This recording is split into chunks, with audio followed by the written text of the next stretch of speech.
Entrepreneurial spirit was alive and well at the White House today. Startup founders from all walks of life made their way to the nation's capital and took part in the first ever Demo Day. Shark Tank at the White House. Kate Rogers reports from the White House and shows us what innovations were on display.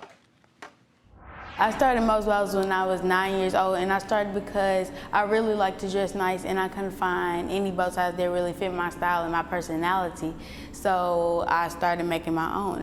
Mosiah Bridges has been on Shark Tank and The Steve Harvey Show, but today his hard work was on display for a different audience at the White House. The now 13-year-old is founder of Mo's Bows, a bow tie company based in Memphis, Tennessee. He's part of a group of some 90 entrepreneurs from around the country invited to partake in the White House's first ever Demo Day. I feel great being here, showing the bow ties to my president and spreading my business. Also on hand were sisters Betsy and Emily Nunez to demo their business, Sword and Plow.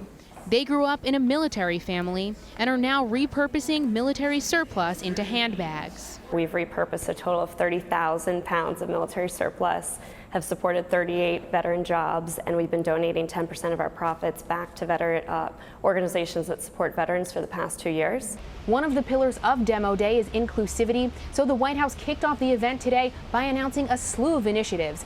Among them, commitments from big venture capital firms like Kleiner Perkins and Andreessen Horowitz, as well as from tech giants like Google and Facebook to both hire and invest in more women and underrepresented minorities.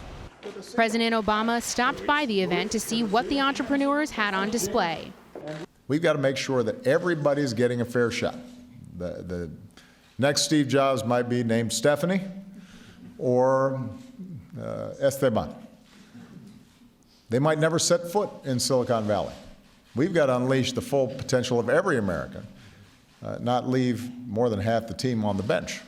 The hope is that no matter who you are or where you're from, the idea of one day becoming your own boss is an attainable dream. For Nightly Business Report in Washington, I'm Kate Rogers.